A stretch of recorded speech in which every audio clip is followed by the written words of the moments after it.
रहीम। अस्सलामुअलैकुम। उम्मीद करता हूँ कि तमाम तालिब इल्म खैरियत वफ़ियत के साथ होंगे।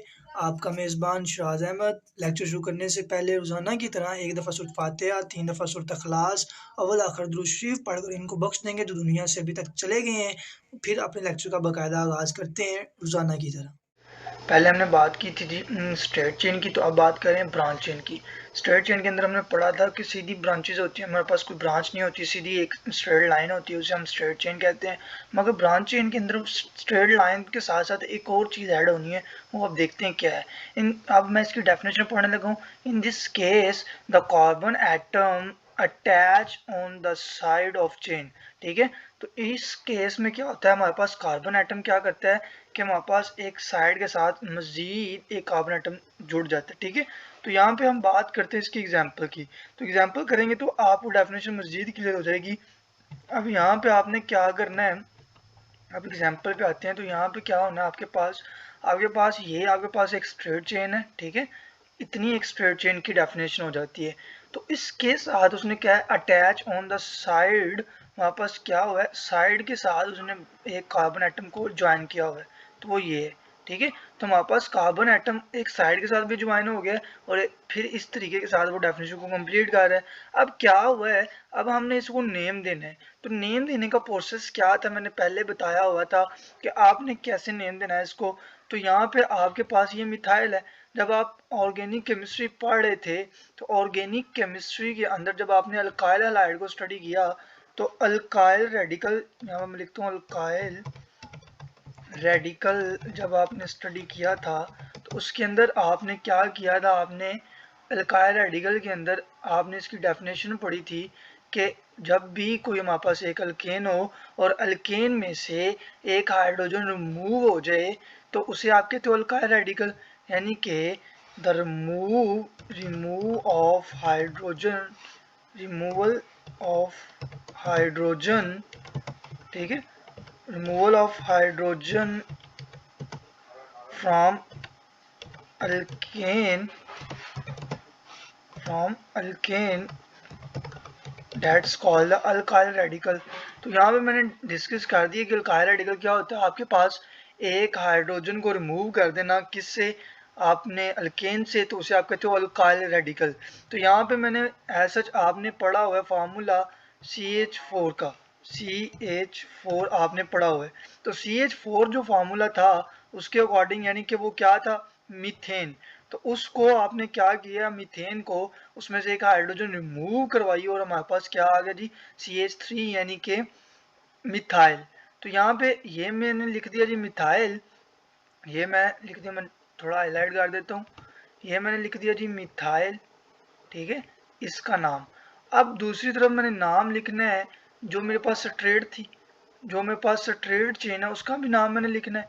तो ये मेरे पास कितनी कार्बन है, एक, ठीक है, दूसरी दो, तीसरी तीन और लास्ट वन जी चार कार्बन है। तो मैंने आपसे कहा था जब आपके पास चार कार्बन होनी है तो उसे आपने नाम देना ब्यूट का। ठीक है, तो ये मेरे पास ब्यूट का नाम आ गया। अब यहाँ पे आपके पास एन लगाना है आपने। तो एन क्यों आया, क्योंकि यहाँ पे ये सिंगल बॉन्ड है। तो सिंगल बॉन्ड जब भी होता है तो उसे आप क्या कहते हो, अल्केन। जब अल्केन आता है तो उसके लास्ट वाले वर्ड को आप रिप्लेस कर देते हो इसके साथ। तो ये आपके पास आ गया ब्यूटेन।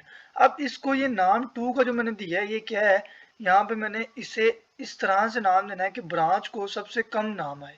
ठीक है, तो ब्रांच को आपके पास सबसे कम नाम तभी आएगा जब आप इस तरफ से काउंट करना शुरू करोगे। ये वन आ गया, ठीक है, ये मेरे पास टू है, ये मेरे पास थ्री है और ये मेरे पास जी फोर है। तो ये मेरे पास चार है और यहाँ पे आ रही है ब्रांच, तो यहाँ पे टू है तो टू हमने ये लगा दिया। इस तरीके के साथ हमने इसको नाम दिए है। और मगर आपकी बुक के ऊपर जो नाम दिया हुआ है वो है आइसोपेंटेन। आइसोपेंटेन किस तरीके के साथ दिया है जी, आपके पास एक ये चार कार्बन ऊपर है और पांचवी इसके साथ है नीचे ब्रांच के अंदर। तो इस तरीके के साथ आप इसे पांच कार्बन वाले को पेंट कहते हो। सिंगल का मेरे पास है, यहाँ पे सिंगल बॉन्ड है, डेट्स वाई आप इसे एन कहोगे। तो ये सारा मिलके क्या बना देगा, आइसोपेंटेन।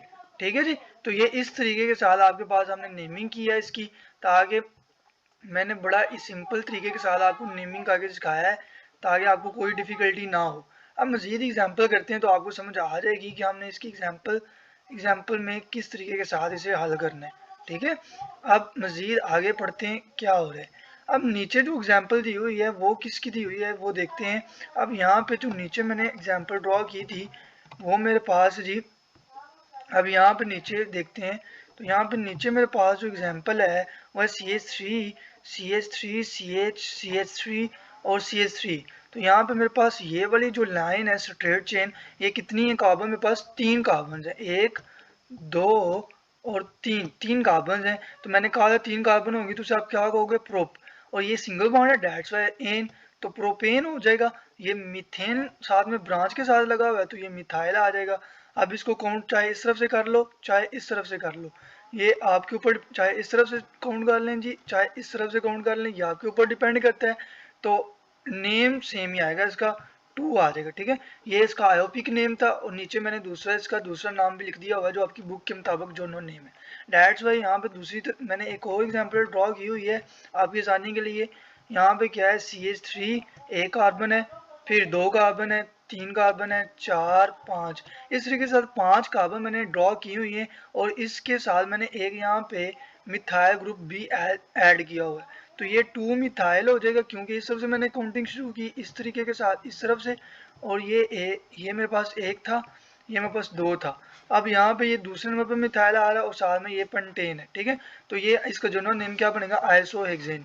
इस तरह से आपके पास नेमिंग का प्रोसेस होता है और ये नेमिंग का प्रोसेस भी कंप्लीट हो गया। इंशाल्लाह जब आप नेक्स्ट लेक्चर में आएंगे तो उसके अंदर हम बात करेंगे होमो की और हेट्रोसाइक्लिक होमोसाइक्लिक की, और बाकी जो मेरी ब्रांचेस रहेगी उसके ऊपर बात करेंगे। अल्लाह हाफिज़, फी अमान अल्लाह।